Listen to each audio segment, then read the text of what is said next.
the three intelligence services,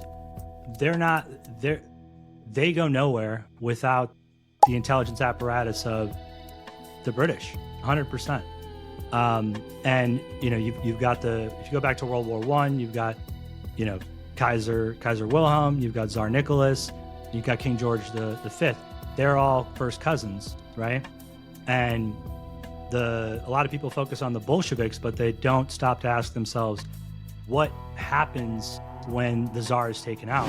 Well, we have been talking a little bit in the background. You've been laying out the over 8 years of primary source research that you've been conducting. I don't know if your journey started before that, if you want to talk about any of the things that got you into this line of inquiry, but the thing that you've been laying out for me and for followers of the Quantum Party, the movement that you're involved in, is what is the root? What is the determining factor regarding all of these world events that we see?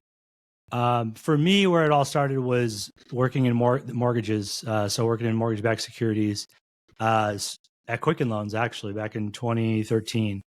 Wow. And yes, so I'd started in the initial, like what they'd call essentially a beehive, like your initial upstart. So bankers go onto the floor with other bankers, but you're the ones actually routing and transferring the calls. So I started there with my brother. My brother got onto the banking floor, and I had a little extra time because I essentially got in about a couple of months, 3 or 4 months after him. So I was in another class. But I would stay late with him, like on all the early nights, and watch him do his thing. And while throughout that time, like watching everybody else on his team and them routing the calls, the leads, all of that, I basically found an issue, with their routing and lead allocation system, and that the leads were routing to only the bankers that were basically working until about like 2 to 4 p.m. And so ended up falling into a whole avenue of like research study, and they took me out the banking floor, gave me a team. I won this idea, curation concept they had. So it was basically a think tank where you put ideas where you think that you can make the process better. But yes, as I ended up, long story short with that, is I ended up saving them about $48 to $52 million year over year on money that they were just wasting on these leads. So, throughout that time period and process, I started to look more into like the back end of like command prompt, access to all the different files. So like the Social Security, and the more I was looking, the more I was seeing. And because a lot of the higher like affluent clients would do like interest only loans, they'd be, commercial, they'd be through powers of attorney. I started like connecting the dots and seeing patterns. Then I would start to look into their files, and, they're just the tax returns on those alone are like thousands of pages sometimes for some of the really affluent people. But, long story short, ended up realizing that, oh my gosh, this whole entire system is literally not only scandalous, but like transferring wealth, interest, debt, offshoring it, connecting it to commercial NGOs, the ability to constantly refinance.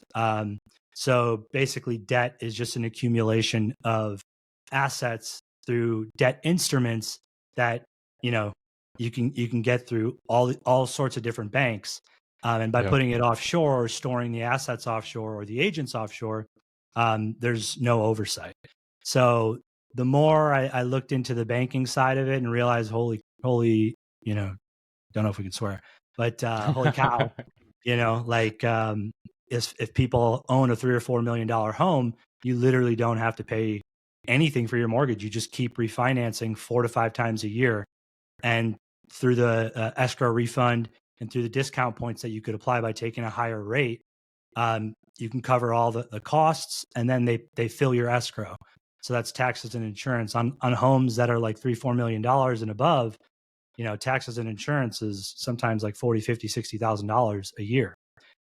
So that's why you have so many wealthy elites who still have a mortgage, even though like billionaires like Mark Zuckerberg and really anybody, most people. So once I found out that that was what was really going on with the financing, went down the rabbit hole of the Federal Reserve. Around 2018, 19, I actually get cancer. God bless. But took some of the information from my job there and attempted as best I could to blow the whistle. Got all the way up to board meetings with the directors, Dan Gilbert, in the office, like asking them all, like, this can't be real. Like, is this really how this works? Like, is nobody looking at this? If this is how this works, then like our whole system's fraudulent. And really the answer I got was like, yeah, buddy, like, yes, but like, we're not going to say yes, kind of like, Wow. look the other way. It is what it is. Like, it's the rules of the game. But that never sat right with me. So long story short, after I end up leaving there, I try to blow the whistle in a way, as much as I possibly could, and wound up driving home, getting a car accident. I pass out. Crazy story. But from there, I end up digging deeper into the telecommunications, the underbelly of FISA warrants and espionage. And how I got into that was watching them attack Donald Trump and General Flynn, specifically with the targeting of through FISA and the warrant process. So that led me to Austin Steinbart, and through the online forums, web forums known as the 8kun, 4chan, and 8chan, end up connecting with him, and I end up coming out to Arizona. That's a whole nother story that we'll get into at some point. Sony Ericsson testimony. No, that Ericsson testimony was what is this? Almost coming up on a year. So Ericsson testimony was about 9 months ago. Oh wow! But yeah, I took all my research from the FISA-Gate and Ericsson investigation, and I took that to the Arizona State Senate and testified, thinking, this will do something. There's no way they're going to ignore the killing and targeting of veterans when the case is still active. When they're being sued, when they've already pled guilty to aiding and abetting terrorists. But then what I wound up finding out, which is one of the pinned tweets on my X account, is that the 911 emergency services connect to the banks, connect to the financial institutions, connect to your data, and whether it's BlackRock, Newstar, TransUnion, they're all interconnected. And so that's not to say that every aspect and every single corporation knows about this. But, in a way, there's no way that they don't. How deep does the conspiracy go is, I think, something that we are going to be coming back to again and again. There were so many things in there that we could spend entire talk sessions on. But from the work that I've seen you put out, I mean, I'm just wondering, around your initial discovery of these dark patterns, these millions of dollars being swept under the rug, did that coincide with the release of the Panama Papers? I mean, how much were you seeing your research being mirrored on the global stage? Was that part of your discovery process? Well, no, because for me, it took me a while to. Oh, I'm watching you I'm an idiot. I'm watching you on X. Cheers. You're rebounded. But yeah, I would say, like, it's hard to have the full picture and not go crazy. If that makes sense. It does. I feel like that's what's happening in real time now, is people 100%. In the public sphere trying to grapple with that same thing that you've gone through almost a decade ago. Yeah. And well, I would say I'm learning every day, right? So like, I can sit there and tell you, oh, we've got the full picture, but like, I like to, where I really like to come from is like, I don't think anybody has the full picture. And I think Amen. We're all learning and keeping that open-minded perspective, especially at a time where we have access to literally treasure troves of data. Pretty much everything that like the NSA and any intelligence service brute forced through the text files, like those are out there somewhere, right? And so at a time where I understand a lot of people are like angry and kind of fighting issues that if you really zoom out, like you probably really didn't care about that issue a year and a half ago, right? You probably care about it now because it's constantly being brought up, but there's a reason why it's constantly being brought up, right? It distracts us. It takes us out of that vibe thinking state. So that's what intelligence services love to do, and they thrive at it, is to keep you confused, keep you emotional, and have you not thinking. So, speaking to the Panama Papers, it's all interconnected. But I feel like, I personally feel like we'll be able to create and build an apparatus and system that is able to take all of those databases and incongruently through software, kind of give you the best source-based, truthful answers. But yeah, it does start with the Panama Papers. It starts with WikiLeaks. For me, it was WikiLeaks, to answer your question. Sorry, it's pretty long-winded. It's not going to be short. This isn't going to be a bite-sized chunk, but I am so hopeful that the information you're laying out is going to lead to a place where we aren't in these kind of petty divisions. That's one thing that we were talking about as well, how the whole Israel shibboleth is being raised up because it's such a contentious point. It seems like it's almost meant to divide us. And so the question becomes, a lot of people are just coming to the realization that the story they've been sold about the founding of Israel, let alone the things that are currently going on in Gaza, aren't necessarily reflective of reality. But what I've heard your research uncover, just with the bare minimum that I've dug into it so far, is that there's even a layer beyond that. And that if we allow ourselves to get distracted by that racially charged, racially motivated scapegoat, I'd almost call it, then we are missing the forest for the trees, and we are being, again, weaponized against ourselves. Yeah. And it's not to say that like Israel is not an issue. It definitely is, right? But the liaison activities, the crown, the intelligence apparatus, right? One thing that Austin really brought to my attention back in 2020 was like, it's really this crown apparatus, and it's really MI5, MI6 that created all these intelligence services, and they did. And I know that was something, you wanted to kind of go over and outline if you wanted to jump into that. Yeah. And that is partially where I see the overlap with the whole Israel script, is that why has Israel been able to accrue such power? Why have they been able to advance their causes in a way not a lot of other nations can? It's because they are solidified around this group cause. But again, talking about layers of the onion, there's a deeper alliance happening than even that regional religious layer. So please dive into the real people that control the intelligence apparatus in Israel.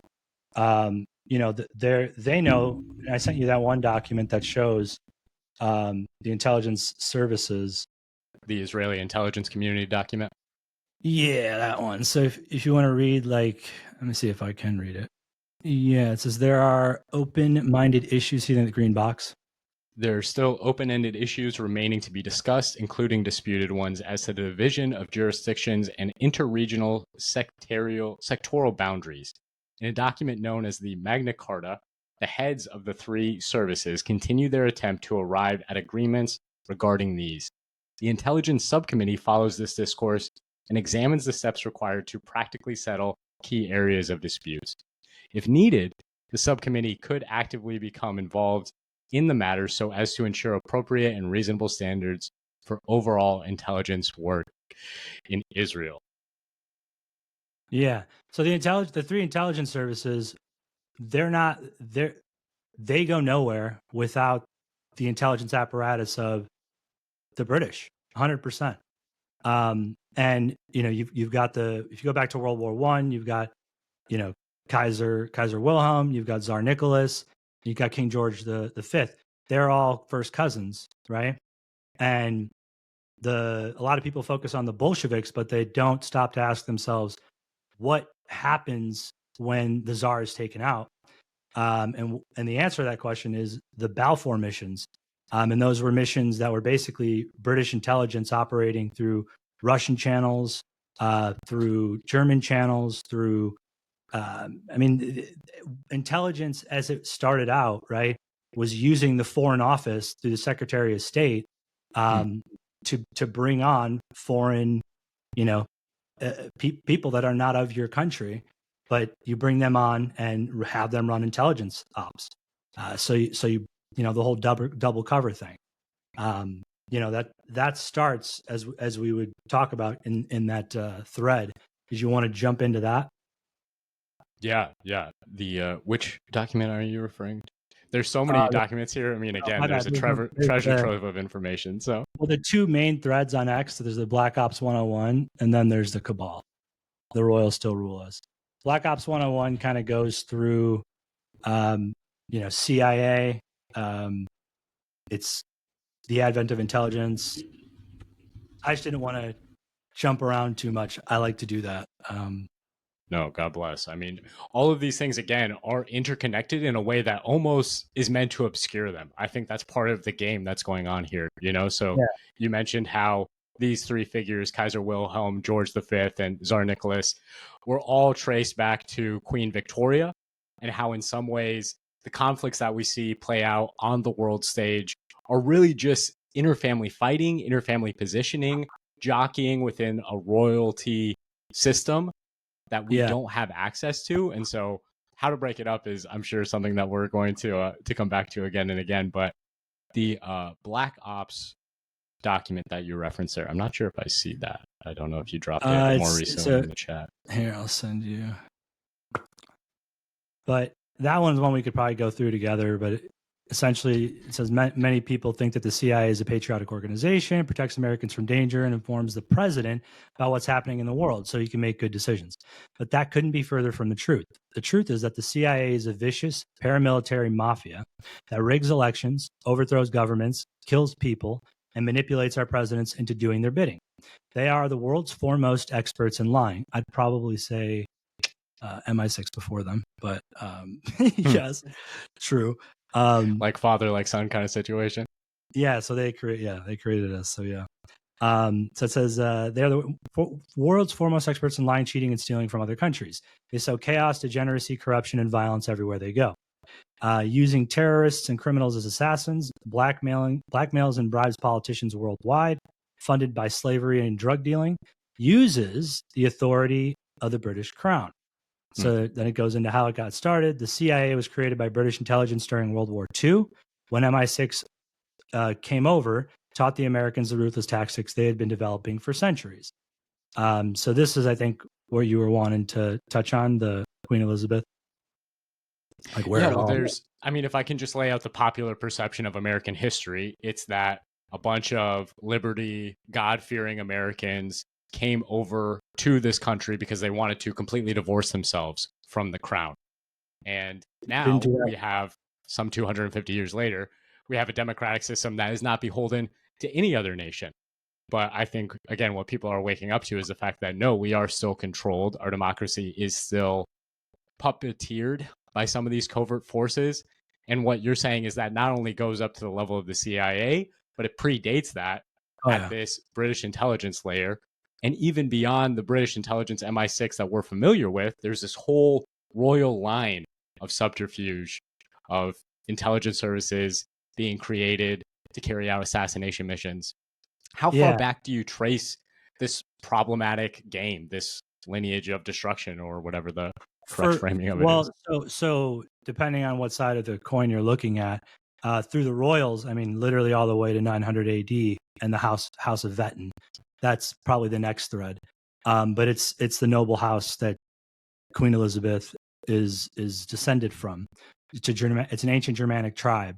And if you think like the United States and our intelligence and our system is confusing, I just wait till we get to Germany.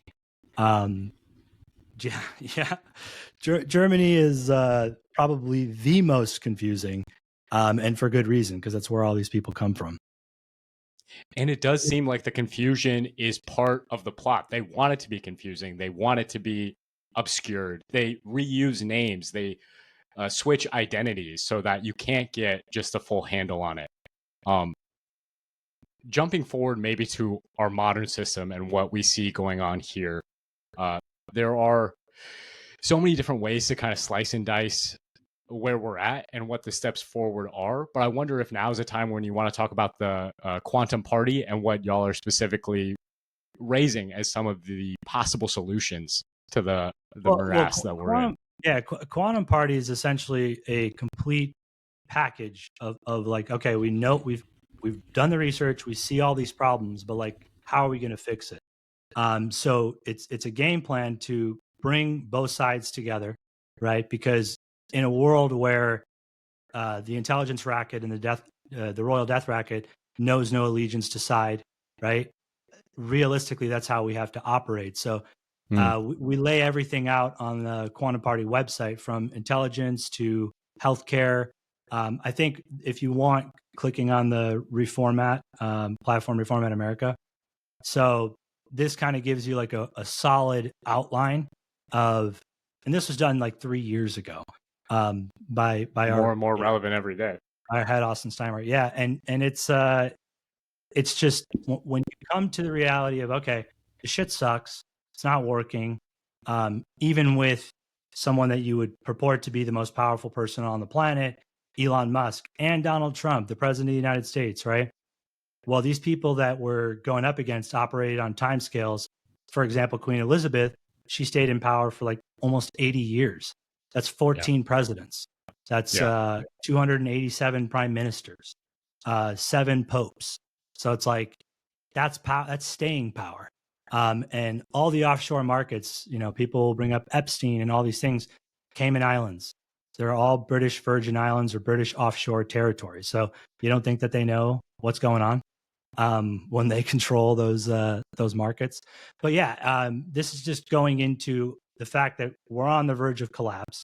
The fact that we don't have rights, because whether it's through UN, whether it's through, you know, Five Eyes, you can outsource loopholes around the Constitution. And, you know, it's not like it's something that happened immediately, but the British and intelligence services liaisons through different partners, through different crowns, different European nations, you know, you get to a point where it's like, if you're a president, if you don't know about this and you're not aware of it, and I'm sure there's layers to it of it that are even more secret than we're even aware of. But if you're not thinking on the scale of like beyond just 4 to 8 years, how could you ever take on all this? Like, look at all the scandals that Trump, you know, immediately got slapped in the face with, from FISA, Russiagate, the Hillary Clinton email scandal. Like, all of those are done with liaison through foreign governments. And Israel's one of them, right? Israel, Saudi, the UK. So if you're not attacking the total issue from a civilian perspective, and this isn't just Americans, right? This is the government of France is involved, the UK. You see what they're doing to, you know, in the UK with censorship. So for us, it's like reformatting and starting over is literally the only way out of this. Everything else is just going to be posturing, people part of the system not wanting to let go. And yeah, just people lying to you. So the thing that we see with Quantum Party is that not only is the technology there, the software is there, and AI is advancing at such a rapid pace that if you don't have something in place like Internet Bill of Rights, the way that they do all of these things is through third parties and offshore corporations. And so you can literally usurp and loophole the Constitution like Ericsson did, by simply offshoring or going through a foreign, you know, whether it's a patent or a technology stack or software. Like for a lot of those FISA warrant pulls that Snowden, you know, initially revealed, it's literally just a third party offshoot, essentially liaison with AT&T or the telecommunications service. So now they store the data through a third party that puts it on servers, but that third party is international, you know, like Newstar, for example. So it's like all these things are issues, right? And they'll continue to remain issues, and the people will lose. But that's the beauty of I think the day and age that we're living in now, is that the source files are there, right? There's a lot of conspiracy, and there's a lot of people that will lead with, pretty radical sides of a take, but you can actually get to the very bottom and the very root of the issue, which is something I probably overdo. But well, it's probably a big reason why the regimes are now pushing for censorship of speech, right? Because they realize there are these big holes. But I want to just put myself in the mind of somebody who's hearing this from a somewhat blank slate, or at least just from the popular news perspective. There's immediate evidence of what you're saying is true from the fact that the Steele dossier was sourced from British intelligence, right? But the popular narrative about the British monarchy is that the Queen, the crown, has no power. It's a ceremonial position. So if somebody were to come and say, what evidence is there that they're actually pulling strings in the background, what's your rejoinder to that? Well, so I would just say, look into all of they literally, whenever a bill is signed, they're the ones who sign off on it. Anything that affects their family personally, militarily or otherwise, like to get into to the war, war on terror, war in Iraq, the Queen actually the day before the Parliament was due to vote to take the powers of military strikes away from the Queen, the head of state, head of the military. She came forward and said and blocked it, and then immediately they went to war. Anyway, What? yeah, there's so many instances of this too. I think that the Royals page, really delves into that pretty well. But if you look into like the 14 powers that you would assume that a king or queen, because it's just a ceremonial position, they don't have anymore. It's like, really? So then, like, why couldn't we arrest Prince Andrew when the crime was committed on London soil? Literally, Virginia Giuffre naming Prince Andrew, Wow. our government admitting to it, charging Ghislaine as the trafficker. So yeah, the power that is vested is really vested in the crown, but they provide this facade of democracy, and they do a pretty good job of it. Like right now, they got everybody freaking out about the foreigners that are taking over England, and that's certainly happening. But think about it from the perspective of the royals, right? Like they don't care, because at the end of the day, just switch out the prime minister and like push the levers down here and there, have the NGOs stop funding, the shipment of this. Now people, suddenly the problem's solved. So it's like, it's that quick. But when you look at it from the perspective of the history, from World War I to the Congress of Vienna, to every political plot assassination that's affected America involves liaison and foreign intelligence. And whether that's Mossad, which was created through the FBI, James Jesus Angleton, SB 100 office in the FBI, it's all there in the source files, and you can read through it and find it. But you wanted me to you wanted me to touch on it for like the average person. I would say like this system is not working, and anyone telling you that we should just do X, Y, and Z and that'll solve the problem, we need to wake up the average people that'll actually get out there and are willing to get involved and try something new, right? So that's Amen. People on the left, people on the right. I mean, do you really want to vote Republican again? Do you really want to vote Democrat again? And of either of those issues, it seems like both the candidates are already pre-selected from right now.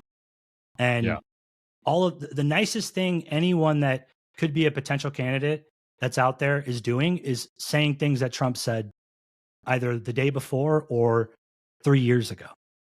That, that's not going to move the needle.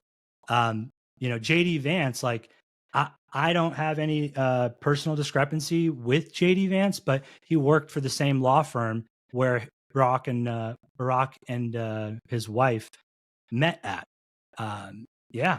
He's That's the partner, crazy. Sidley Austin. Yeah. And they were involved in like the AT&T lawsuits. And so it's just one of those things where it's like absolute power.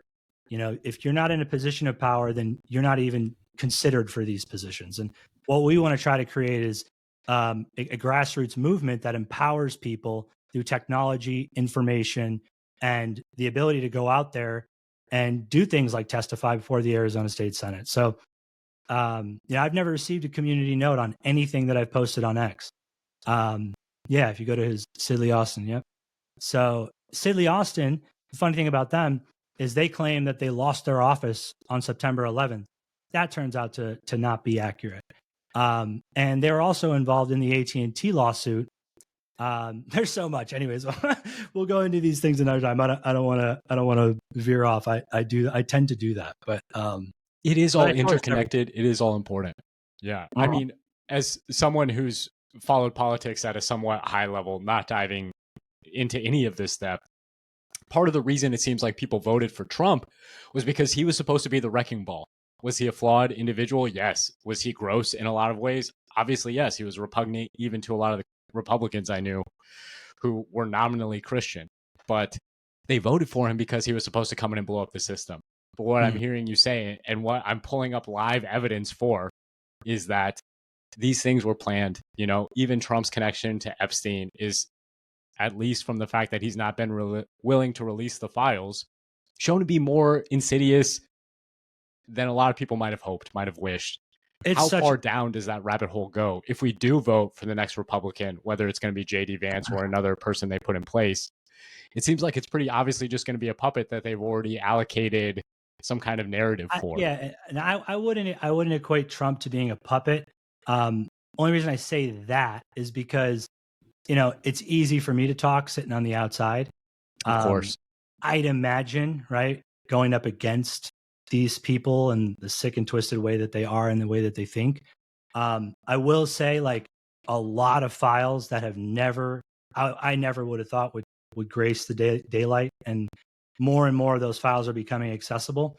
So to me, are there things that Trump could do that would, be moving the needle forward a lot more right now? Yeah. But I also will say, like, Elon Musk attempted to get in there and reveal, he came out and he said confirmed all of what my reporting confirmed 3 or 4 years ago, which was that our government is funding terrorists. Wow. Specifically, like, source documents, here's where it's happening, through Hillary Clinton, through this company called Ericsson, through the Pritzkers.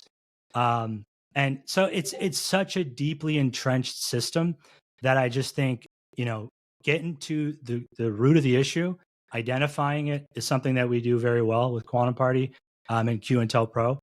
And that we really need to build up this movement that's going to use AI to the best of our ability. It's going to use the utilities, tools, and resources to empower the people. That isn't going to listen to their bullshit excuses as to why they're saying they can't release documents. For me, like, I'm getting into the National Archives and starting a connection with them, API access, and starting to work through potentially more and through DHS. Because I also think it's not possible for people working there. So unless you're sitting on the outside and you're able to diagnose what's going on, it's very difficult for you on a day-to-day basis to, when you're working your job 5 days a week or maybe more, it's hard for you to identify these kinds of things. And this is just something we've been focused on and hard set on for a long time. Your point is very well taken too. I remember the Elon Musk interview with Joe Rogan, where he came out and said if he keeps pushing on these levers, he was in fear for his life. He felt like they were literally going to take him out. So I'm sure Trump, even being more so in the headlights, is operating under that same pressure. And just like it's crazy to imagine that a mom who's dealing with higher inflation, higher costs of schooling, higher costs of gas, all of these different things would be able to take on these systematic issues that have kind of ruled over Western society for the last 1100 years, if I'm hearing you correctly. It's kind of crazy to think that any one individual would be able to go into the belly of the beast and make substantive differences. What is incredibly, they kill their own cousins. Like, that's just another walk in the park for them, right? They're savage. Like, the more you look, people look at it and they think, oh, kings and queens, like, sure, yeah, those are the people in power. It's like, yeah, dude, they were ones that ran militaries and military intelligence and, killed each other for the throne. Like, That's pretty sadistic. Like, I'm pretty sure I think one of them chopped off his own aunt's head. Yeah, and threw it into the Tower of London. Oh, man. I mean, yeah, it's pretty sadistic. You know what I mean? But It's that's their creepy way stuff. of life. Yeah. And it's more than any one person can handle. That's why I love that y'all are tackling it from this top-down effort. What can you do? Before we dive more into how y'all imagine reformatting America, what can you tell us about? Because, we do have to stare reality in the face. So what is the fullest picture we can get of what is going on behind the scenes, these sick individuals? Do you want to talk about the cabal that you were telling me about? Oh, yeah, this goes to the term cabal. It's so I just put a tweet out. Said, did you know that the term cabal, CABAL, has a double meaning, and it is also an acronym for the 5 members of the nobility, who together represented the King's Privy Council. The Cabal Ministry, or the CABAL, refers to a group of high counselors of King Charles II of England, Scotland, and Ireland from 1668 to 1674. The term cabal has a double meaning in this context. It refers to the fact that for perhaps the first time in English history, probably not, but effective power in a royal council was shared by a group of men, a cabal, rather than dominated by a single favorite. The term also serves the acronym CABAL for the names of the 5 privy councilors, which is the Queen's Privy Council, PC. All those little terms that you see that are next to someone's name in the honors, that all folds into this pyramid system of power. But you got Clifford, Arlington, Buckingham, Ashley, and Lauderdale, who formed the council's committee for foreign affairs. And foreign affairs are where they excel.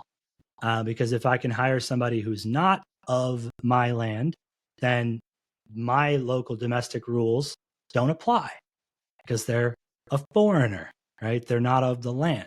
So I don't know. I don't have to abide by your rules, right? Because I'm a foreigner. That's the perfect intelligence asset, And so the Foreign Office will hire those foreigners, and that could be anything from like MS-13 to the Antifa people. The concept, the analogy applies throughout government and throughout history, right? You're hiring people that can't be charged, won't be charged, or can say, I have no idea, I don't even know who paid me to be here. But that's what they excelled most at. And as you can see, this goes back to like 1600s privateering. And, the key concept is after they set the assassination of McKinley, early 1900s, that's really for like the US side when it starts to like really fly off the handle. Hold on. I'm just pulling up the Wikipedia page here. And part of it, again, does seem so obvious once I hear you lay it out like this. One of the things I've heard about democracies is that it is so much easier to drum up the resources for war, for military conflicts in a democracy, because the people feel like they are bought in, like they have some kind of representation. But at the same time, you could see how that would chafe the royalty, the centers of power, where they don't want to give up their power in order to have access to those greater resources. What's the compromise? Well, they provide the shell. They provide the illusion of a democracy while still pulling all these things in the background. Yeah, so the topical thread is Masters of Indirect Assassination. It says assassinations are much easier to keep secret when they are outsourced to criminal proxies. Emma Goldman was a criminal proxy British intelligence asset who led a worldwide movement of anarchists based out of London and funded by banking oligarchs in New York. Emma Goldman's movement assassinated 6 monarchs, 2 presidents, and several prime ministers. It was a great cover for MI6, as many of the anarchists in her group had no idea they were acting as pawns of the British Empire or for British intelligence at all. So McKinley gets assassinated.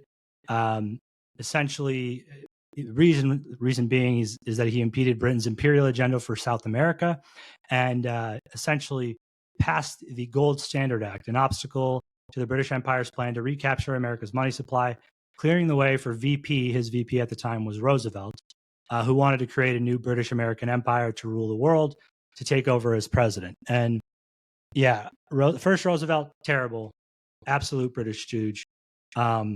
And Really, from there, Teddy Roosevelt. That is devastating oh to yeah, hear as an American, honestly. oh yeah, his daughter like had like one of the biggest weddings at the White House, and they literally considered the Roosevelts of the time as the royals of America.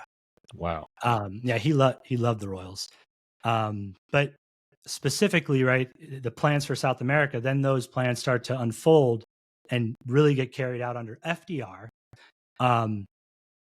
who this is super interesting, but he claims to be targeting the Axis powers and sets his intelligence to go after the Nazis. But in reality, I don't know if you wanted to jump into the National Archives stuff. Please, yeah.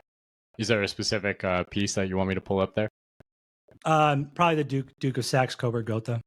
Probably go through some of the images of him meeting with the different world leaders and just like poignantly painting the picture. Like, okay, well, you know, if he was so oppositional towards the Axis powers in Germany, can you lay out the whole Saxe-Coburg Gotha family tree for us first, where they kind of originate from? I think you had mentioned it earlier, the Germanic roots with the House of Witten. Yeah, Am I getting that right? House of Witten, yeah. It goes back to 900 AD.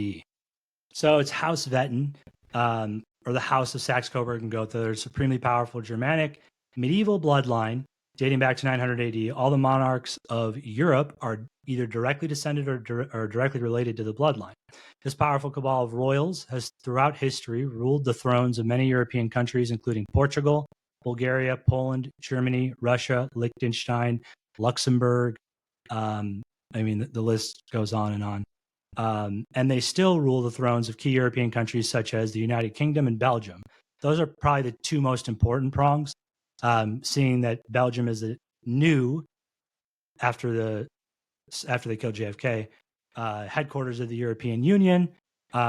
Brussels, is where you have a lot of connections to the Bank of International Settlements. Yeah. So it dates, right? But this is the one staying power. This one world power that stayed throughout the entirety of history, whether that's through the Vatican, London City, Washington. This royal noble bloodline has been there throughout all of it.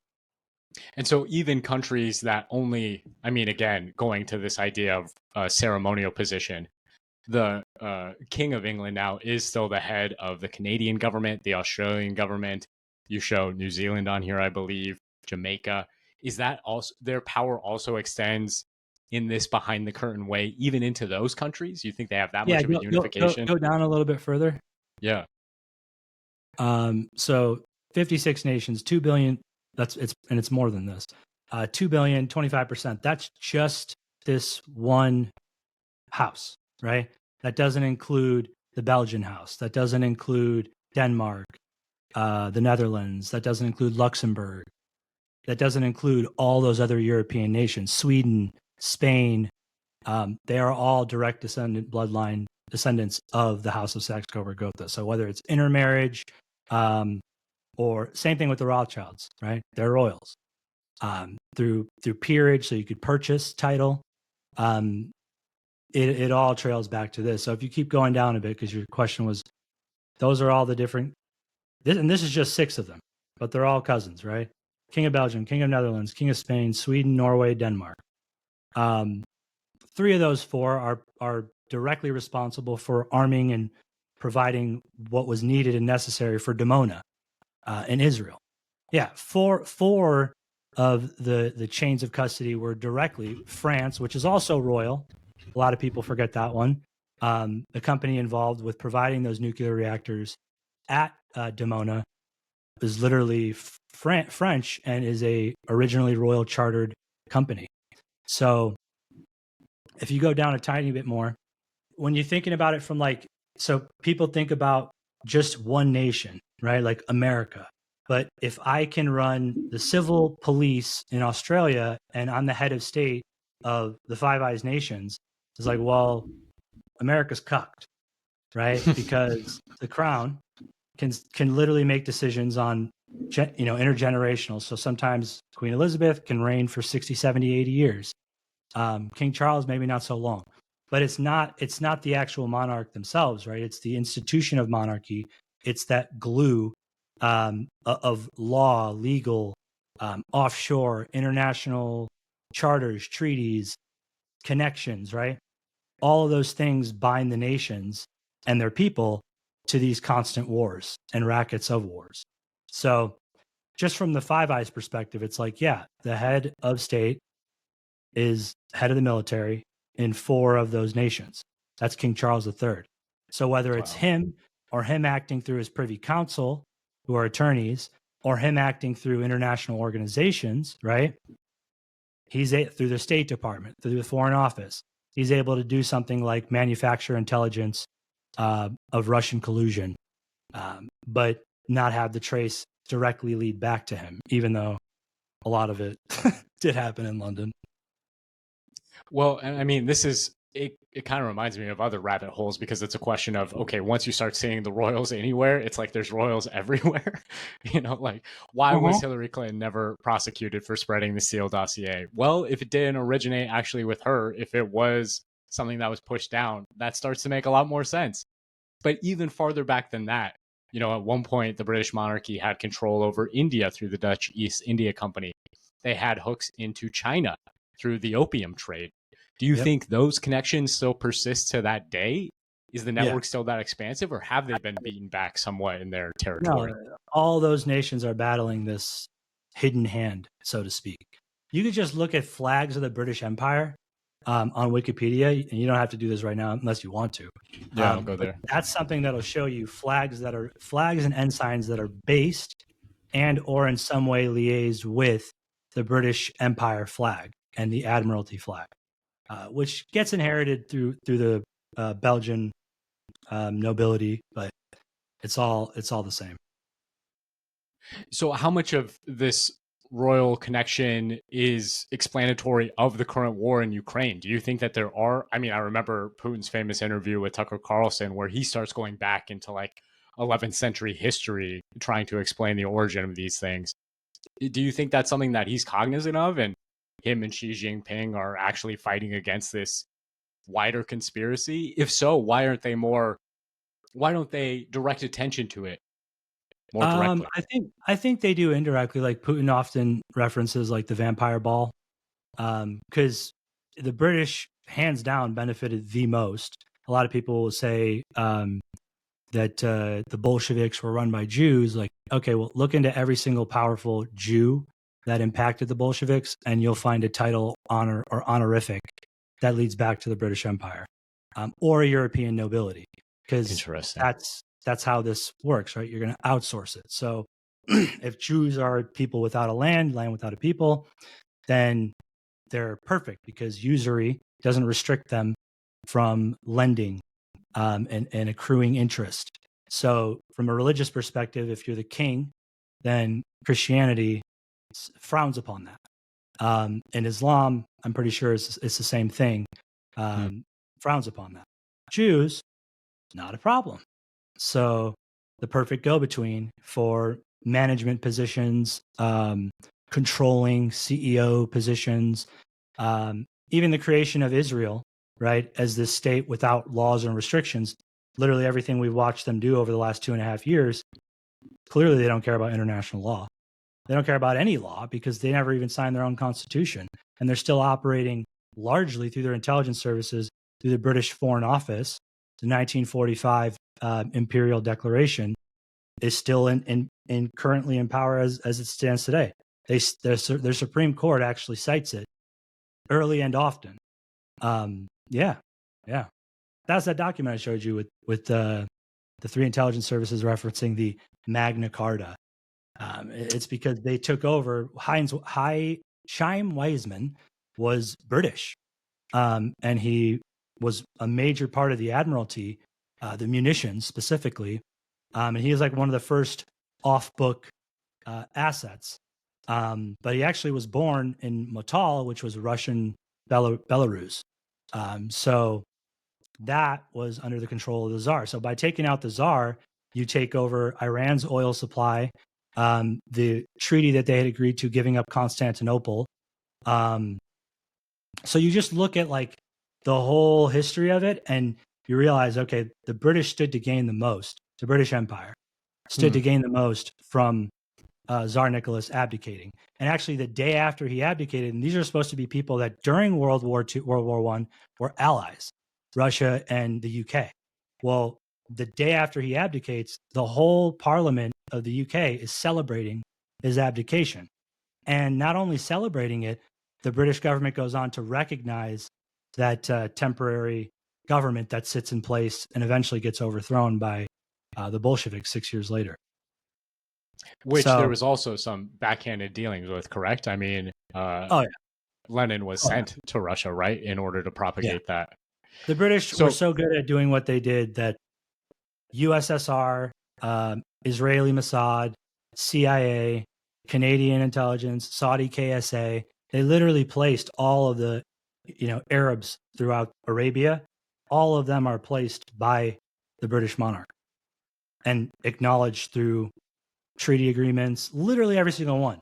UAE, Saudi Arabia, Jordan. I mean, and it's obviously complicated as time passes, but in the end, what world power was working with the quote unquote Zionists, the Arabs, what still has embassies in the UK, still has embassies in Cuba. Throughout the Cuban Missile Crisis, they were actually the ones that were submitting and sending a lot of those correspondence through the cover of the Swiss. It goes deep, but it's like, for me, the ruse is up, and it's like, we have the source documents to prove it, and we can point to it. Now, how do we make that exciting? And how do we get the average Joe interested enough to get involved and volunteer and be a part of this quantum party? Because realistically, we can cry and mope and whine about these problems, but if you've got people that have already dug to the root of the problem and are willing to point it out, and it's a pretty solid plan. And a lot of times they say, those without a plan to fail. So knowing how you're gonna go after this apparatus and what pillars to take out when is really important. But I think we can get into that. I don't want to transition. That's a weird transition, but I mean, it's topical and it's relevant. I think if people hear this information, that will be their question. How do we circumvent this crazy cabal that has been apparently... Call it out. You call it out, right? Because, I mean, I took the files to the Arizona State Senate. That included the WikiLeaks, the Cablegate, included everything to do with Ericsson and what they were doing, interfering with 911. And that, my testimony for an hour and whatever time it was at the Arizona State Senate was under oath, right? So, like, if they wanted to sue me, if they wanted to say that I'm wrong, then yeah, they absolutely could, but they can't. So when you start to operate from a place where everything you're saying is based on sources, and you can start to unwind this disgusting, entrenched web of corruption, then you can really start speaking truth to power. And is it going to be something that's like going to have mass following and everyone's going to jump on board? Probably going to take some time, but in reality, it's like either we do something now or we continue to be complacent and let these sick and twisted people rule over us. Majority of which are like perverts and sadistic, and they don't care about countries, right? It's kakistocracy. It's like an elite class ruled by the worst qualified among us, which are bound together by their horrible deeds. That's kind of a pivot point we could go down. I don't know if you want to get into the satanic ritualistic abuse aspect of it. The work you did on Ericsson, on the flip side, is also another path. Do you have a preference for which way we go from here? No, I'm open book, man. MKUltra, satanic ritual abuse. A lot of the pages we have on Q-Intel Pro do a really solid job of breaking a lot of that stuff down. I like to go to layers and levels that most people don't. But I just take find us it's there, like, man. Lead us down the rabbit hole, I say. Well, I mean, for me, it's just like, if the archives are there and they're available and you don't have to wonder, then it's like, you don't really have an excuse as to why you're not applying that knowledge and information finding the solution. Amen. So depending on which direction you want me to go in, I can go more down the rabbit hole or more quantum party, whatever direction you want me to go in. I mean, you mentioned MKUltra there, and that is something that I've been thinking about a lot. Whether that's controlled or not, who knows? But if you want to take us there, I think that's super fascinating and potentially topical. Definitely, and it ties in with like the Nazis and Tavistock Institute before you even get to MKUltra. But all the crown powers are involved. But yeah, we could just. You want to read through this? Yeah. MKUltra never ended. Project MKUltra, also known as MK-Ultra, was the code name for a CIA mind control research program that began in the 1950s.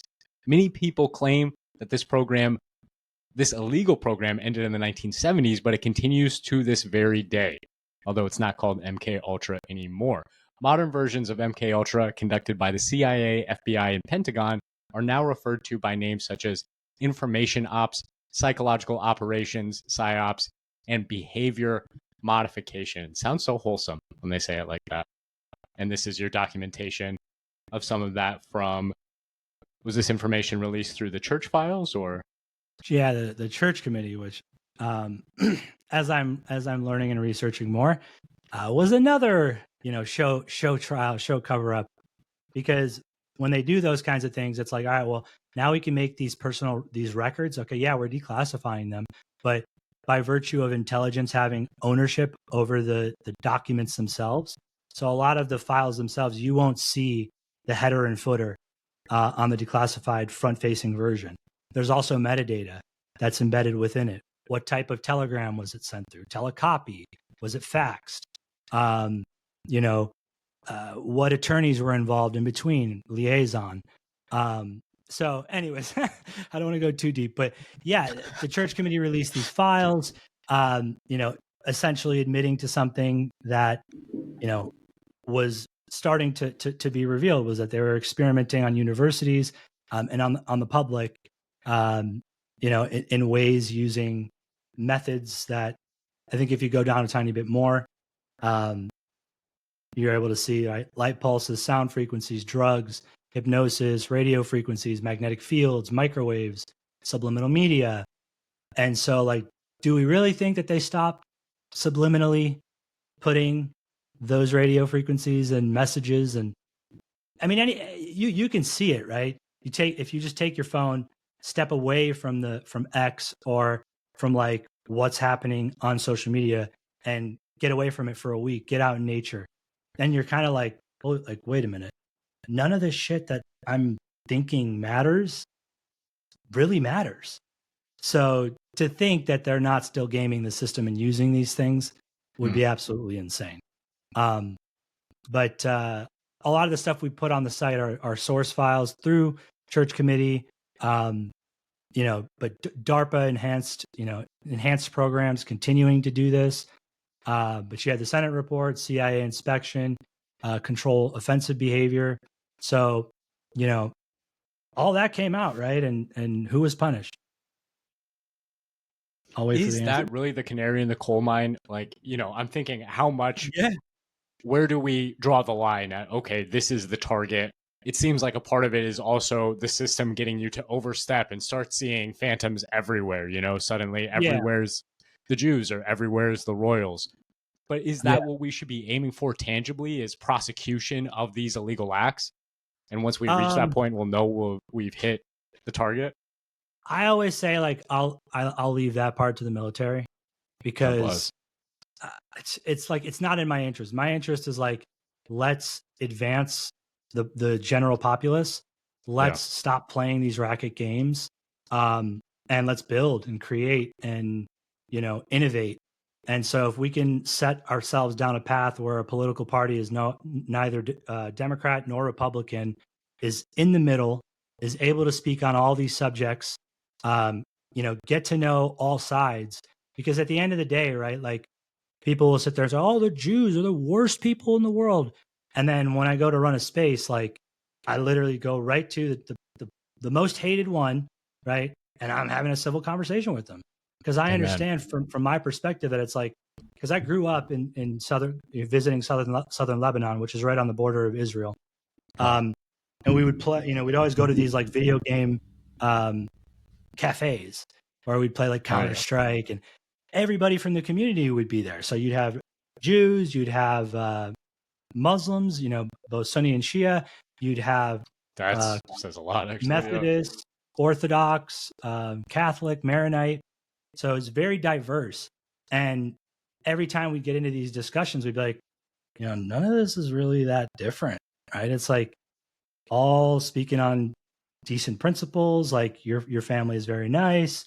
You live right next door to our family. There's not a lot of differences. The differences are like these real people that control things, that manipulate religion, that manipulate nation states, that profit from war. And, it goes back to the Nazis and these literal royals. Prince Philip's four sisters married Nazis. And then the head of the household of the Duke of Saxe-Coburg and Gotha, which is that noble lineage.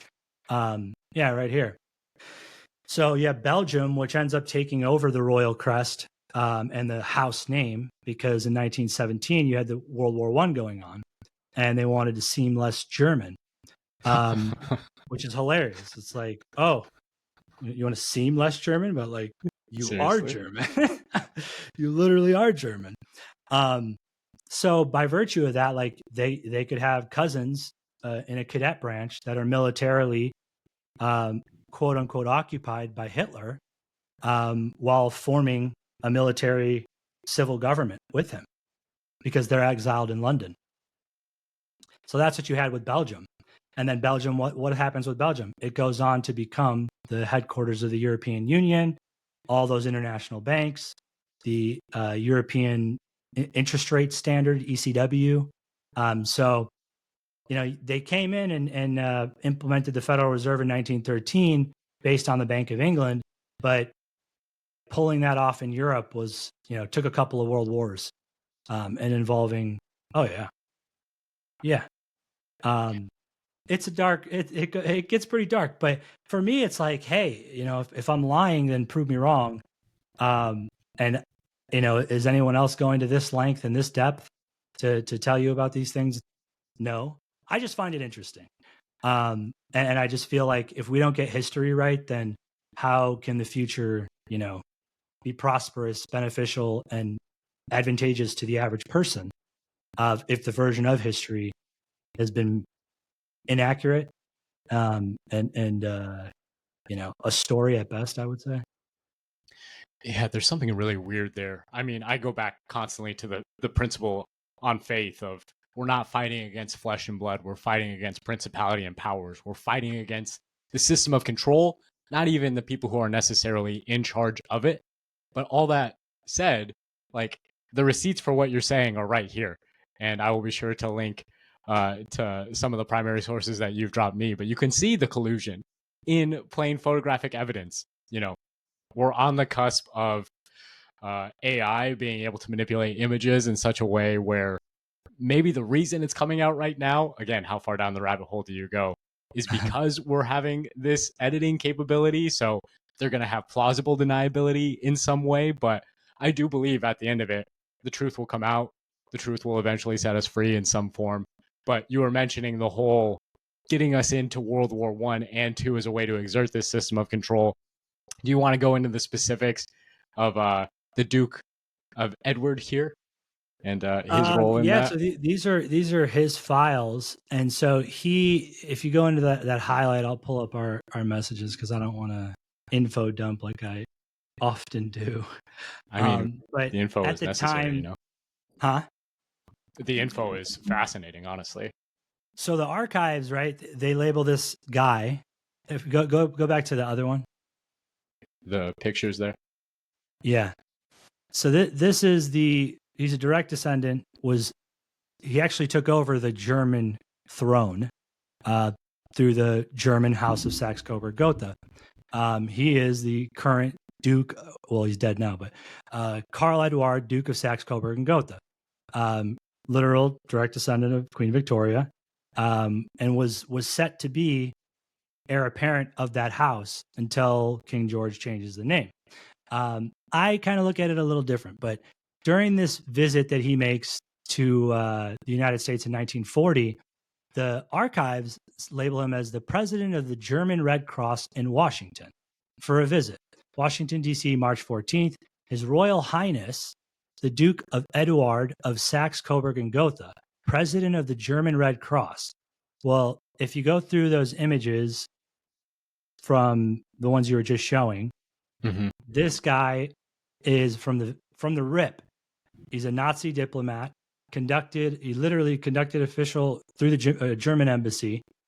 He is a Nazi. He's a member of a high-ranking Nazi, and joined the NSDAP or Nazi Party in 1933. He's a high-ranking SA Obergruppenführer. Served as president of the German Red Cross, where he oversaw Nazi-aligned policies, including the Aryanization of the organization. Acted as a Nazi diplomatic envoy, especially to Anglo-German royal and aristocratic circles. So these images, right? That's him in 1939, or actually that's 1938 in Rome with Benito Mussolini. And then if you go back, that's him in 1939 meeting with the British ambassador to Germany. So like right at the tip of when this whole World War II starts popping off and really gets going. Actually had already gotten going. But if you go up a little higher, you got him speaking. Yeah. That's 1936. He's president of the German Red Cross, which oversees civil aspects of the Nazi Party. He's a high-ranking Nazi official. Then you have FDR, who puts out intelligence strictly stating that he's looking after Axis powers, even taking property away from people affiliated and associated with the Nazi Party. But then if you go to, there's him in uniform, 1933, of the Stahlhelm. So literally right there with Goebbels and all the high-ranking Nazis, right? Anybody who's everybody. There's even pictures of him with I don't think with Hitler. I haven't found that yet, but I will. But if you go down to the library, right? So at this time, you had FDR implemented so much restrictions on Germans, intelligence, focusing on the Nazi Party, specifically targeting them, taking their property away. But then here he is, 1940, March 18th. He's meeting with him, literally in the White House, but meeting with him under the auspices of president of the Red Cross, right? Does mention that he's a Duke of literally, it says it, that's his own writing right there, Duke of Saxe-Coburg. Which, from what you had told me, that house was supposed to have been abolished, right? There was some additional layer of fabrication there. Yeah, they were supposed to get rid of their German titles in 1917, but through local house rule and administrative civil procedures, those titles work through dual application. So just because you remove them in the UK doesn't mean that that's effective locally in German law. So the Germanic title's still there. And if you go through head of household, he keeps it till 54. Something weird happens with his kid, but his descendant is still holding that title. The German, essentially the German House of Saxe-Coburg Gotha, head of household. That's crazy. And this is just showing, I believe, where you pulled that information from. That's the meeting record, March 18th, showing that he met with FDR. And it was really difficult to pull up like everything 502s, but just goes to show you, like, obviously these people were let in on a lot more than we would perceive. And then that's when he visited Mount Vernon a few days later. Shows you his attaché, which is like Nazi Party individuals, Masons. Says the Duke of Saxe-Coburg and Gotha visited Mount Vernon on the 18th. It's kind of funny because his royal palace, or the one that he essentially lost because the British took it back from him, looks just like the White House. Really? And then his palace looks just like Mount Vernon. What the F? Coincidentally. Yeah. I mean, there does seem to be, again, so much of this, like, representation, so much of the symbolism. It can seem ancillary, but then it all comes into prominence later again. Like, it keeps coming up. Why would it keep coming up if it wasn't important? Look at the image, the last image I sent you on Discord. If you can pull that one up, it was there's a lot of fascinating. people, That's kind of what made me think about it. Yeah, they're like, oh, look at the symbolism. Look at the Declaration of the French independence.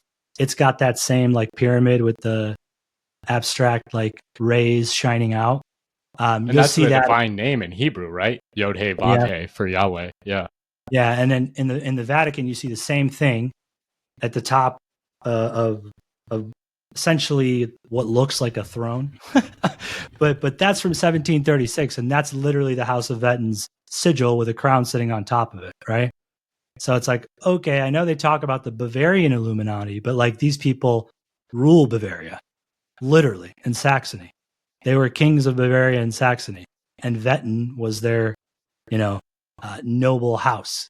And so they have bee law.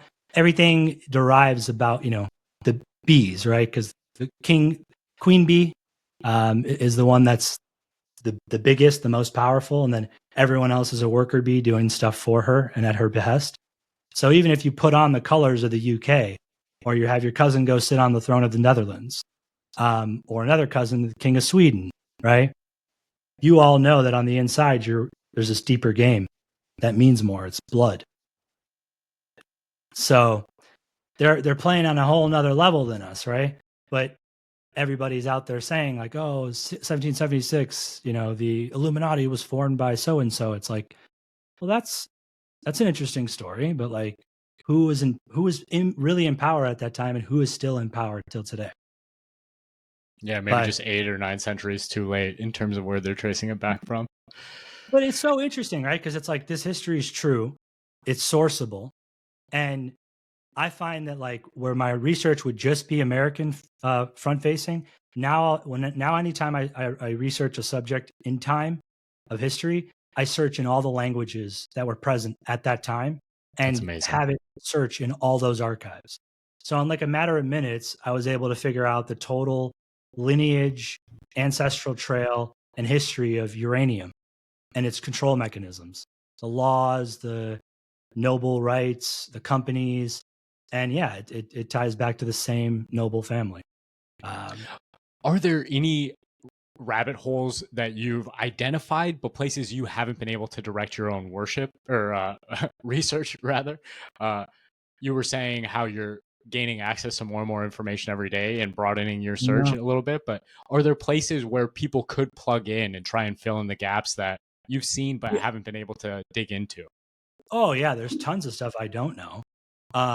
But the information's out there, right? And so you have this tool like just ChatGPT. It's a web crawler to search anything and everything on the open net. So in a quantum way, right, it can be in multi-jurisdictional regions of the world or servers or locations. And from the location that you're prompting it from, you're able to crawl the vast internet and domains in multi-jurisdictions all over the world.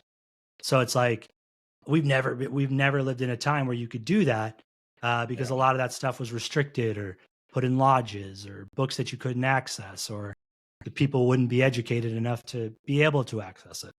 But that's not the day and age we live in now. So while it sucks because it's like real dark and it's like, damn, this is awful. I genuinely think the future is so bright. The potential, the possibilities, if we just come together and focus, because they're unable to continue. I mean, they'll make excuses, they'll probably go kicking and screaming, but is that a version of the world that we're willing to accept and live in? Do you want a bunch of pedophiles running your Congress? Do you want a bunch of people that make excuses for dropping bombs on women and children? Do you want those very same people who are profiting off those wars and, literally buying stock before the bill gets passed? I mean, the government shut down. Is anyone really affected right now? No, because the government's useless. It does nothing for us.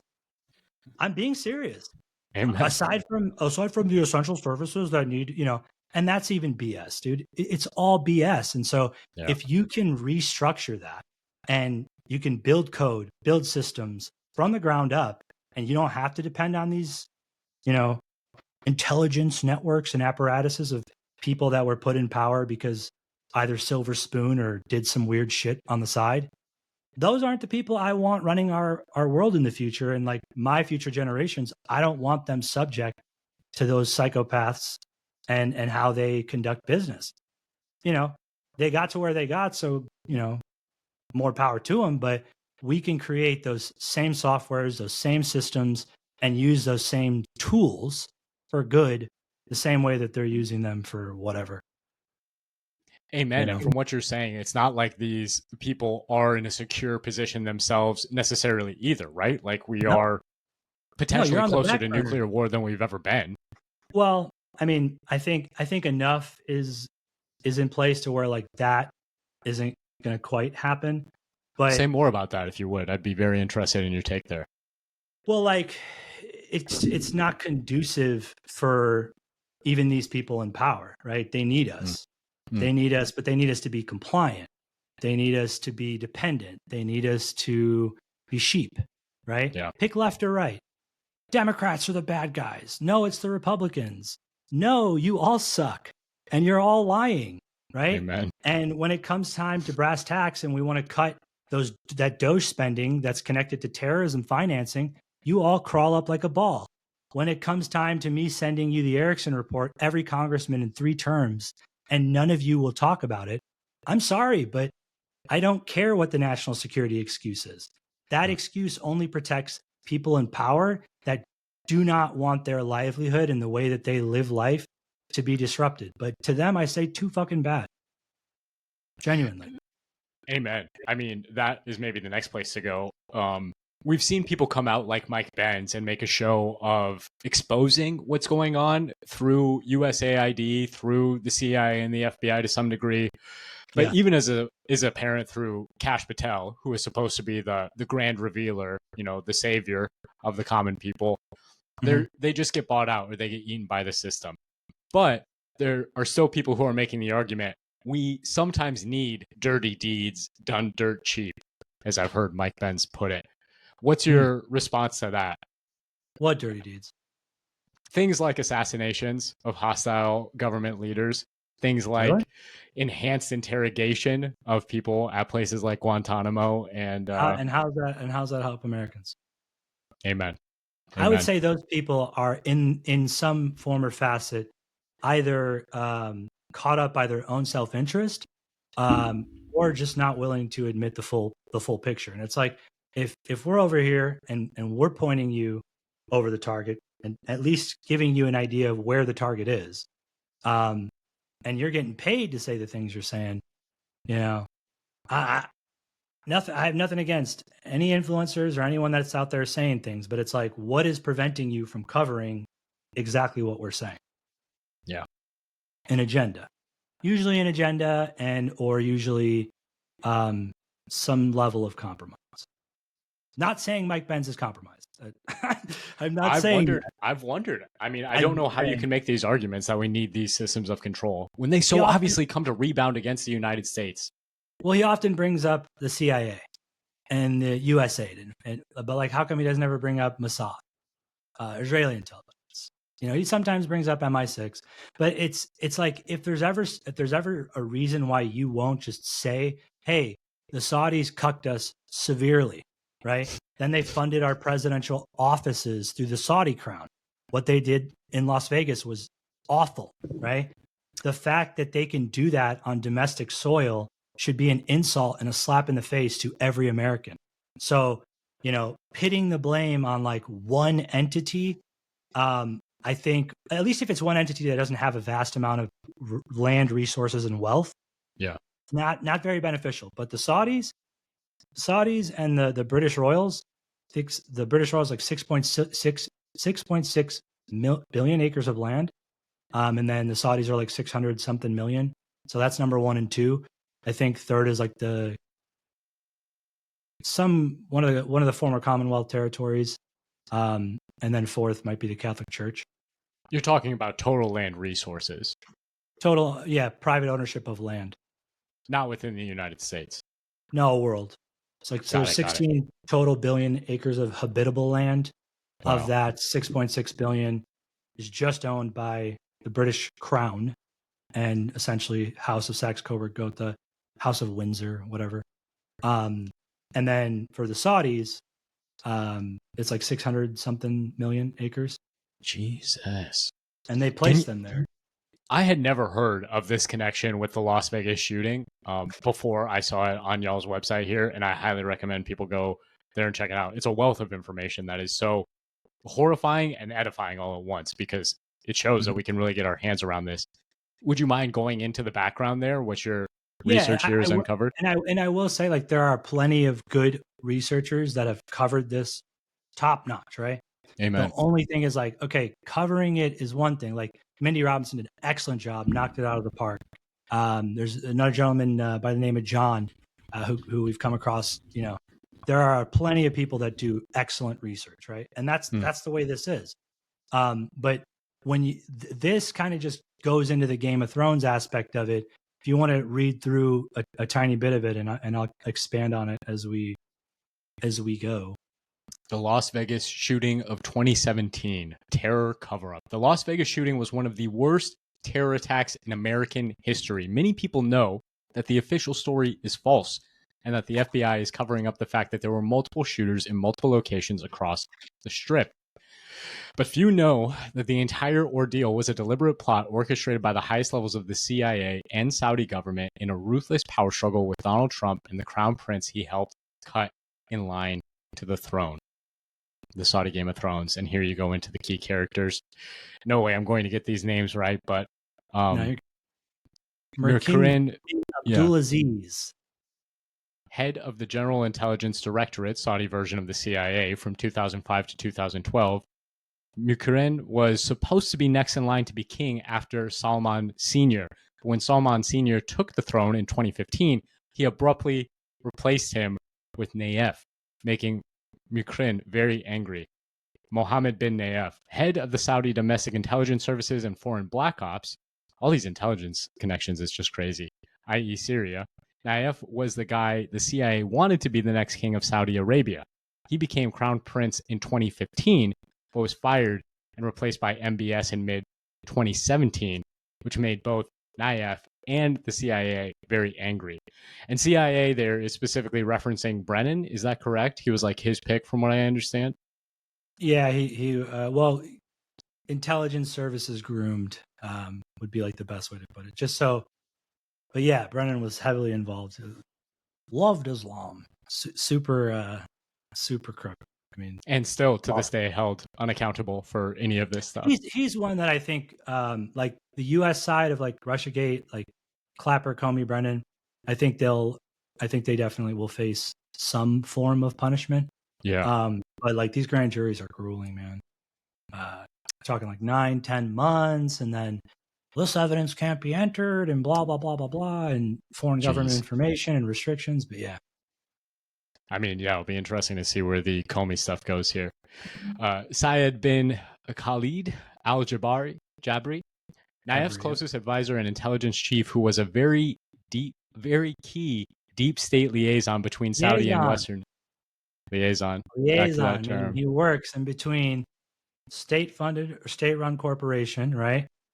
Intelligence service domestic on Saudi soil, and then can liaise with the foreign intelligence of any nation, right? So the liaisons and their liaison loophole is how they pull all this stuff off. It's right there in plain sight. I mean, it's just crazy until you point it out that it's not more widely observed. Well, he was in charge. They do a concerted effort to make sure that like this isn't mentioned or talked about. But we're just getting to that point where like, you know, the genie's out of the bottle, so you're not putting it back in, and we don't want to live under this kind of under these terms. So, amen. But yeah, imagine, right? Your cousin is ready to become the next ruler of Saudi, and you round up all your cousins because you want to be the next in line, because it's not like maternal paternal with European rulers or the UK, where it's bloodline descendant going from father to son, right? or mother to daughter. Mm-hmm. With the Saudis, it's only the male and it's cousins. So there's like thousands of princes, and they can come to the U.S. and commit whatever crimes, and under the Geneva Conventions and sovereign immunity and diplomatic immunity.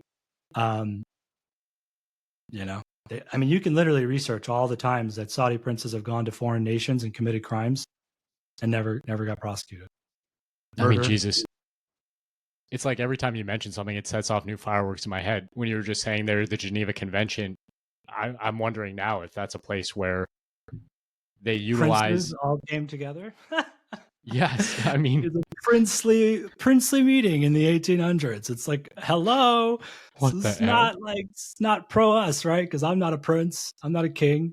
I don't know what these princes are, what they're about, but they're all connected to these awful wars and financing and funding of these wars. So I don't identify with them. You know, a lot of people will say Christ is king. Well, then who the fuck's that guy?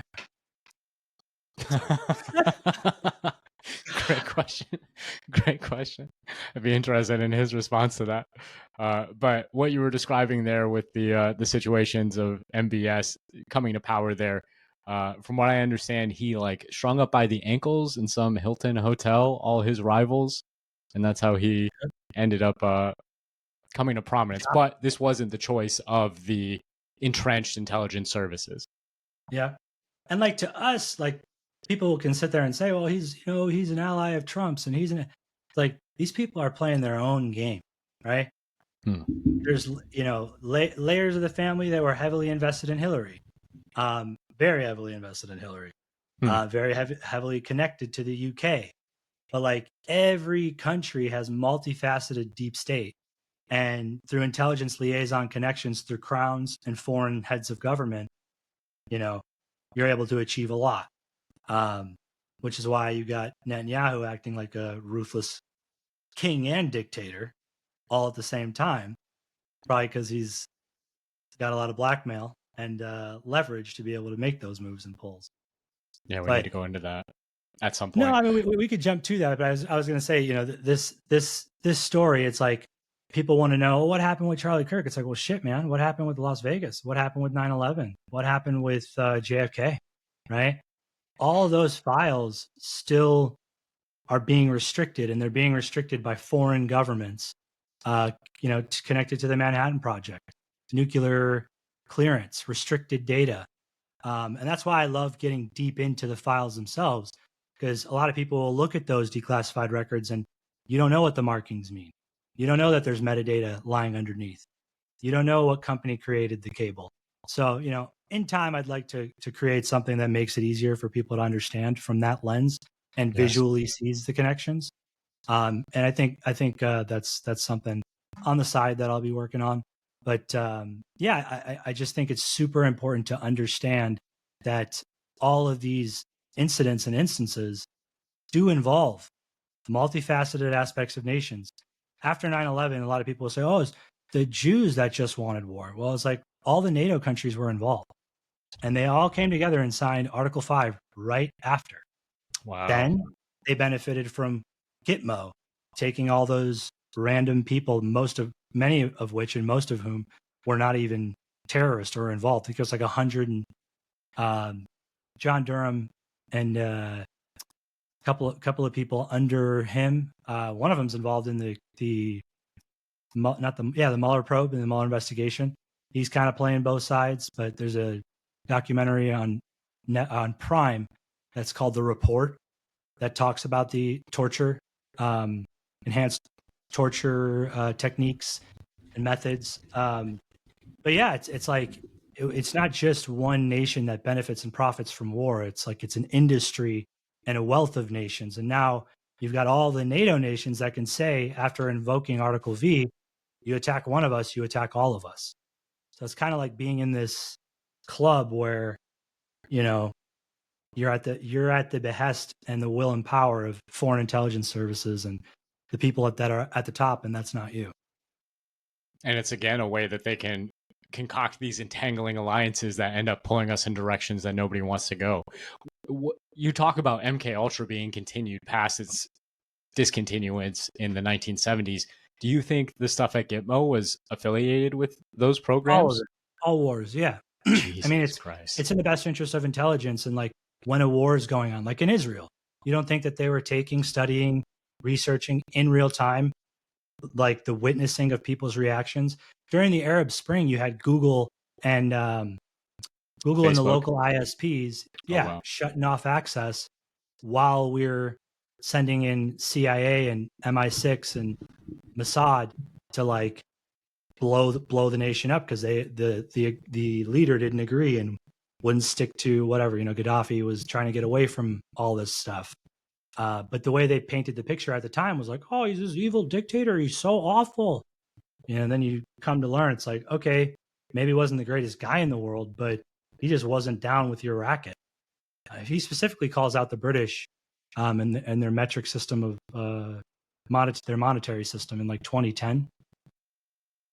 Calls out the other Arab nations too.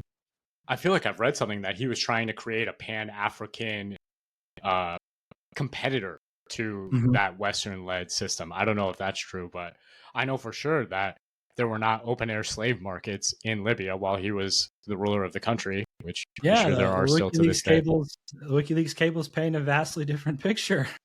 It's like, wow, so if our governments are lying to such an extent that nothing that Julian Assange has released has ever been disputable, but yet he ends up in the royal custody of the British high courts.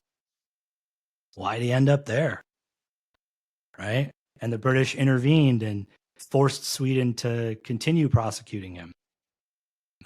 So it's like, well, who had the most to lose is probably who took control of the asset. And he was sitting in Belmarsh prison for like 5-6 years. Jesus. Yeah. Oh, it's so dark. It's so dark. It is dark. It is dark. But the way I look at it is like, it's also transparent, right? Like now you've got the Israelis coming out and our own congressman saying like, yeah, they spy on us. No big deal.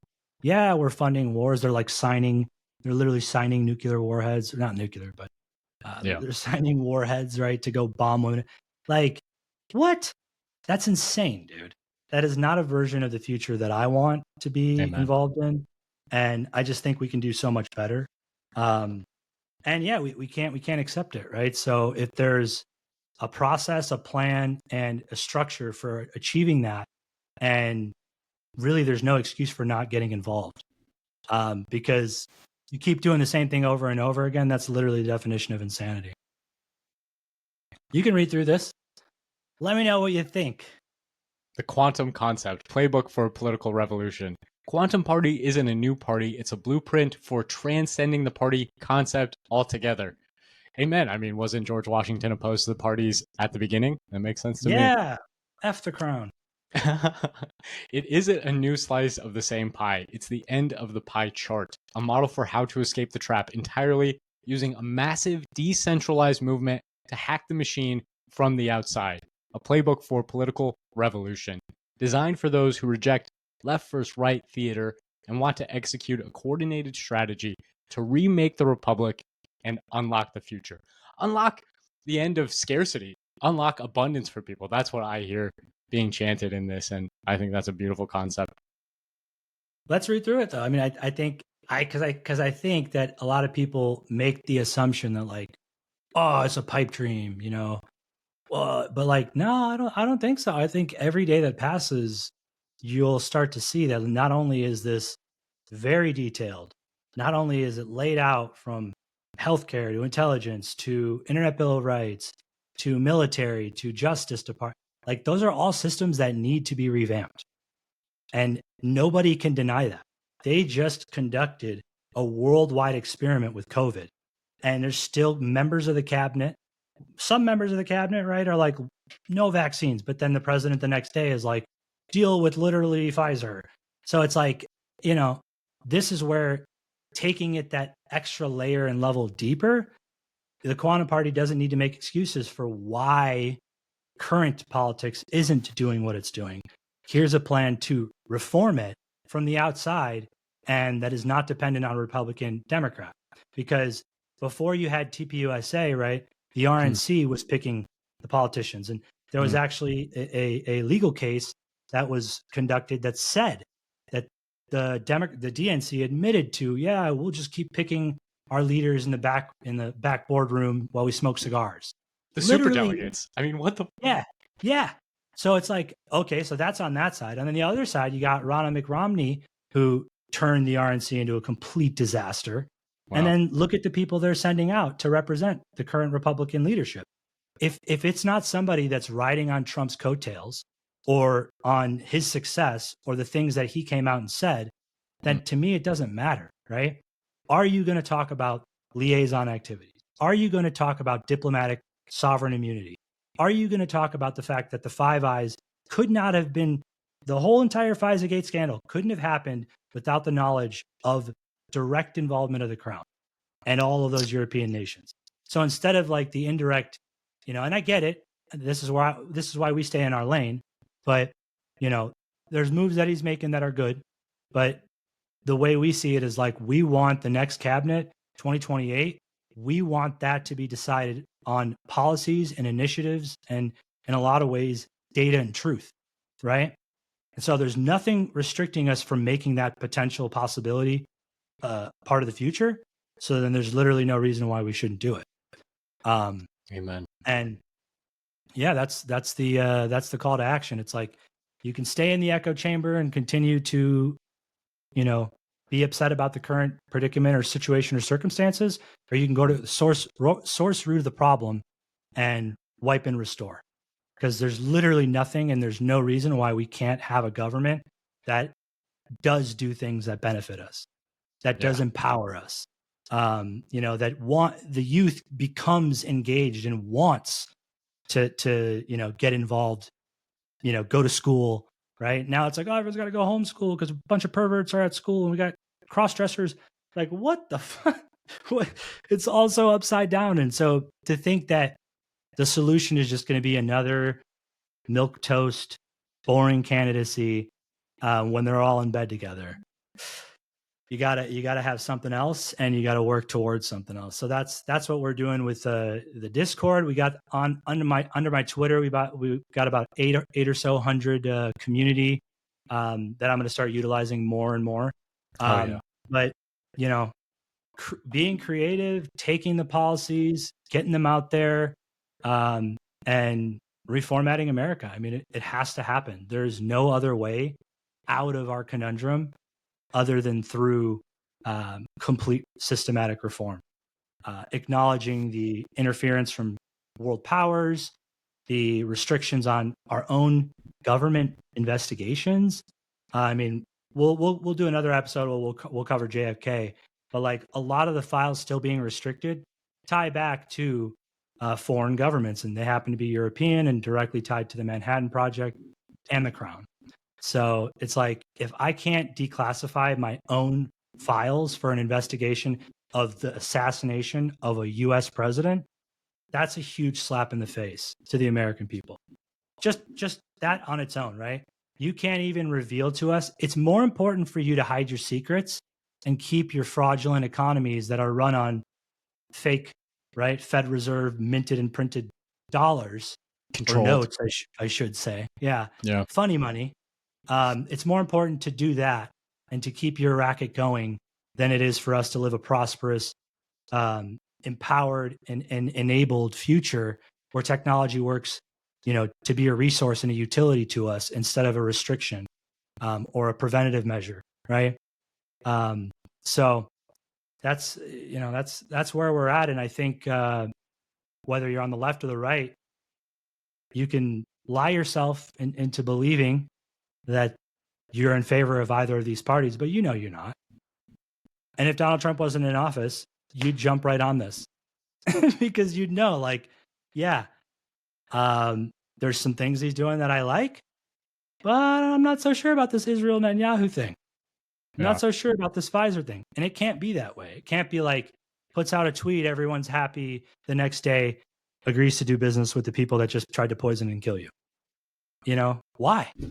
And it's not a criticism of Donald Trump or anyone in the current administration. It's just like, if we can build towards a future that does not have to be paid for, silver spoon, put in power, why wouldn't we push towards that and do everything that we possibly can to make sure that that happens? Amen. And I appreciate so much that y'all are tackling it on the systemic level, because there has been no politician in my lifetime, from what you're presenting in terms of information, potentially ever, that has not been corrupted by these same forces. We can't expect, there is no Superman to save us that we're going to put in office that will be able to overcome these base issues. And what you go over there in terms of these percentages of people who aren't feeling represented by the government, who want different options. These numbers are way higher now. I believe this was like almost 2 years ago. And you can see why. From what you were saying, these parties, it almost seems intentional that they're set up to cause cognitive dissonance. Like they're intentionally set up to contain opposing views so that you can always not only pit them against one another, but pit them against each other themselves within their own parties. You know what I mean? Yeah, and when you're a crown, like the Saudi crown, right? Like MBS will be in power for like probably 40 to 50 years. Do you think he's directly affected, or that he directly cares who the next president is? He's got investments and he wants to get involved here and there, but that's the beauty of true sovereignty, right? We declared independence from the British Crown, but the British Crown continued on, and then we continue to do business with them thereafter. So it's almost like we broke our own agreement, right? Because we weren't supposed to abide by their rules. We weren't supposed to inherit British, English common law. We were supposed to create new courts and form, our own bodies. And so it's just one of those things where, and in the same respect, I get it. It sounds real black pill. When you're understanding that the staying power of this cabal usurps and surpasses that of a 4 to 8 year term president by like leaps and bounds, it starts to make a little more sense. And, I really don't think every single person in Congress is absolutely putridly corrupt. But, let's get to the bottom of it. Let's find out who is, who isn't, and let's move forward, because, the country as it stands could be so much better. The access to technology, resources, the scaling of AI, right? If one of the loopholes for them doing everything that they do is taking your IP or, your data, then make the data proprietary. Now it's yours. So, damn. Seems like a pretty nifty solution to the you, Five Eyes, because if data is the ultimate resource, right? And it's worth more and more, is more valuable today. If they actually commodified it and put a price to it, which Elon started to do a little bit. But if you look into the data, if you look into the data on the value of data and what it costs, even finding true value of that, companies like Google and Facebook and so on and so forth will mitigate that and say, oh, the true value of your data is only pennies on the dollar. It's like, oh, really? Is that true? So it's a way through data and information and technology to usurp these centralized systems that only empower and enhance war, destruction. It's systematically designed that way. So unless you build a parallel system that works outside of that confines, and sure, when we say like America, focus on America, it's like intelligence wise, right? The courts, the technology stack, like don't outsource to foreign countries just because you want to spy on the people, right? If you really truly got to a point where the Internet Bill of Rights gets passed and we redo the Constitution and reformat America, if it's your personal IP, then if you wanted them to have access, you could choose to open up that valve. But knowing the value of data in perpetuity and how that's never going to slow down, making sure we get that right now is so imperative. When you talk about MKUltra, their ability to run rackets, I mean, look at the Charlie Kirk investigation. That is maybe a topic for another time. I don't want to open up that rabbit hole just yet. But what you were saying there about data, they call it the new digital oil. They call it digital gold. And yet they want us to believe it's valueless. That's also inherently contradictory.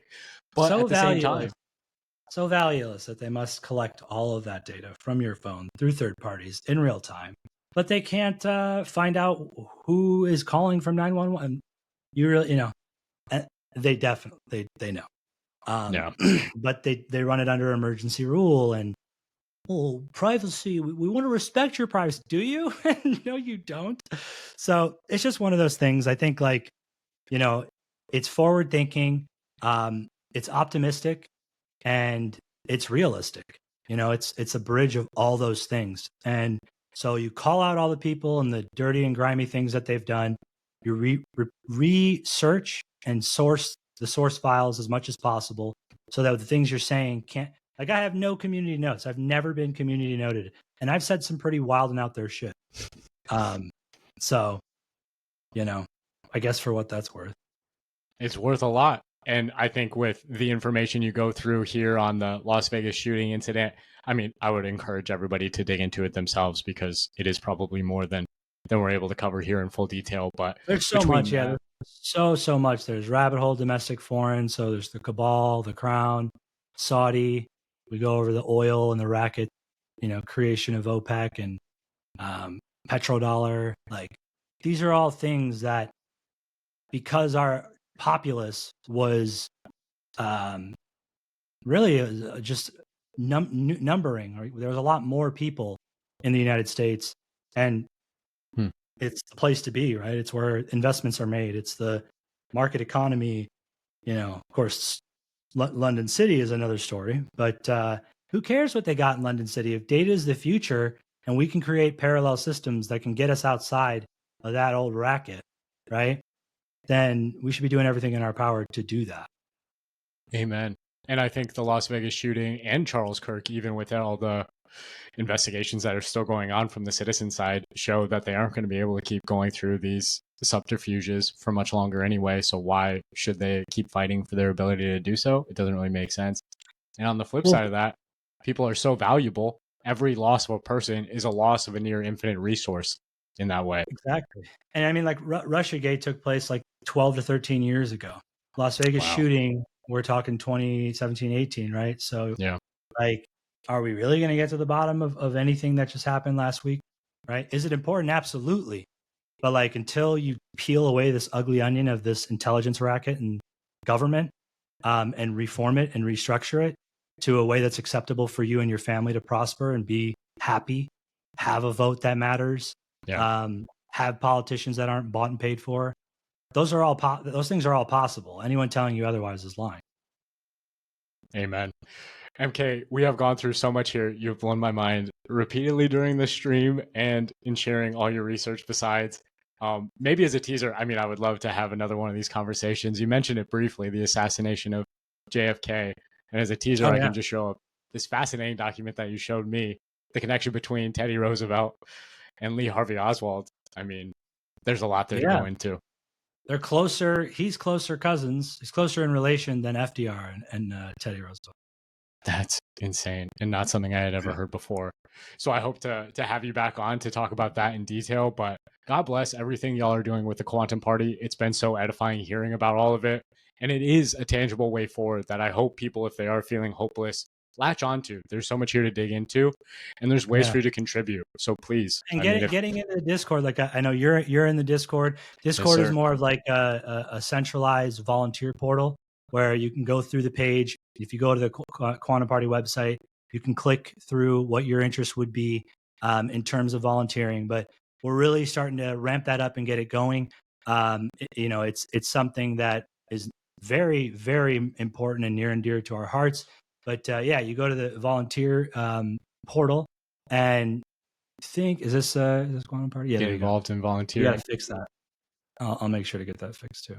No, that's good. But activists. Right now, obviously, the online portion of it is what we're doing through the Discord. But click that so just people can see it. Yep, the volunteer sign up. Yeah, and then just put my information in. MK, it's fancy. I mean, I was contacted very soon after signing up. Oh, now you're good. Canceled that, but But the idea is like building up that power structure, getting involved at the grassroots level, right? You can stay in the echo chamber of insanity and voting for the left or the right or Republican Democrat, or you could take the superposition and go quantum. And that's what we're pushing people to do. And we'll be engaging in events and getting out there in the public to continue that. But we got a pretty strong network, as it stands. But I think when you're peeling away the ugly layer of the onion to its core, and providing solutions, that's something most people don't do. So not very popular among the intelligence services.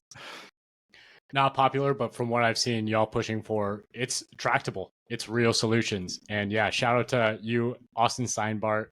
All the main players I've seen in the movement have been phenomenal in terms of their dedication to like real tangible solutions here. So very excited. Guy Fawkes, right? Guy Fawkes. Oh, yeah, Guy Fawkes mask. I was pointing to it. Remember the 5th of November, man. Never forget. Yeah. Well, MK, it's been an absolute pleasure talking to you. If there's anything you want to plug here at the end, please feel free. Otherwise, I know the audience has appreciated it. There's been a lot of support shown in the comments already. So, no, just get involved. It's a cool movement that's grassroots. We want everybody to come together collectively. We got an open feedback loop, creative ideas, people that truly want to make a difference in the world. Stop listening to the system that wants to tell you that you can't or that it's not possible. It's totally possible, and we're going to do it. So we'd love for you to join us, and we'd love for you to be involved. And yeah, quantumparty.org and hit that contact volunteer, and we'll see you there.